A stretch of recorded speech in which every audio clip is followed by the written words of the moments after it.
Assalamualaikum warahmatullahi wabarakatuh. Alhamdulillah kita bersua kembali di channel Guru Mande, saluran khusus seputar ASN dan info kepegawaian lainnya. Kali ini kita akan menyoroti hadirnya genre ASN baru yang bernama P3K paruh waktu atau part-time.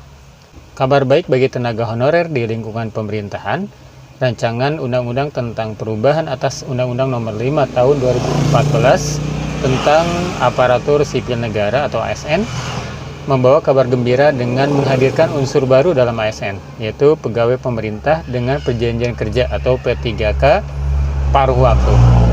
Jika disahkan, ASN akan terdiri dari 3 unsur, yaitu pegawai negeri sipil atau PNS, P3K, dan P3K paruh waktu. Anggota Komisi 2 DPR, Gus Pardi Gaus, menjelaskan bahwa langkah ini diambil untuk mengakomodir tenaga honorer di pemerintahan, baik di pusat maupun di daerah, yang akan terdampak kebijakan penghapusan tenaga honorer pada tanggal 28 November mendatang.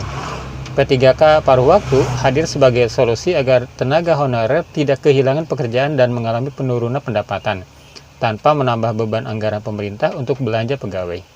Gus Pardi menegaskan bahwa kehadiran unsur baru ini telah sesuai dengan keputusan Menteri Pendayagunaan Aparatur Negara dan Reformasi Birokrasi, yaitu Abdullah Azwar Anas, yang berkomitmen untuk menyelesaikan status honorer tanpa menambah anggaran, tanpa melakukan PHK massal, dan tanpa menurunkan pendapatan mereka.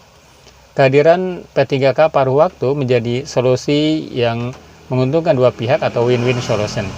Dengan status paruh waktu, anggaran gaji yang diberikan tidak sama dengan P3K full time, sehingga meringankan beban anggaran negara. Di sisi lain, tenaga honorer juga memiliki kepastian bekerja di lingkungan pemerintahan.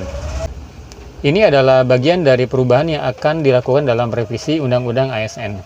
Menteri Pan-RB Abdullah Azwar Anas sebelumnya juga telah berjanji untuk menyelesaikan masalah tenaga honorer dengan tetap memegang 4 prinsip. Pertama, menghindari PHK massal. Kedua, tidak menambah beban fiskal yang signifikan bagi pemerintah. Ketiga, fokus menghindari penurunan pendapatan bagi tenaga honorer saat ini. Terakhir, mengikuti regulasi yang berlaku. Namun, tidak semua tenaga honorer akan diangkat menjadi ASN. Menurut Undang-Undang ASN Nomor 5 Tahun 2014, terdapat 6 golongan pegawai pemerintah non-ASN yang potensial diangkat menjadi P3K, yaitu tenaga honorer pendidikan, tenaga honorer kesehatan, tenaga honorer penelitian, tenaga honorer pertanian, tenaga honorer fungsional, dan tenaga honorer administratif. P3K paruh waktu akan bekerja dengan jam kerja yang lebih singkat dari biasanya. Jika jam kerja normal adalah 8 jam per hari, ASN paruh waktu akan bekerja selama 4 jam saja per hari. Hal ini menjadi solusi bagi tenaga honorer yang usianya sudah tidak memungkinkan untuk diangkat menjadi P3K full time. Dengan adanya P3K paruh waktu ini, diharapkan masalah tenaga honorer dapat teratasi dengan baik. Mereka tidak hanya mempertahankan pekerjaan mereka, tetapi juga memperoleh kepastian dalam bekerja di pemerintahan.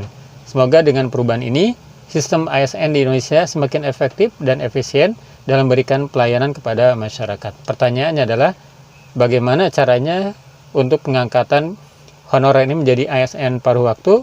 Kapan dilaksanakannya? Ya, kita tunggu saja kebijakan dari pemerintah. Mudah-mudahan semuanya berjalan dengan baik dan menghasilkan keputusan yang terbaik bagi kita semua, khususnya bagi tenaga honorer. Demikian, terima kasih atas perhatian Anda semua. Wassalamualaikum warahmatullahi wabarakatuh.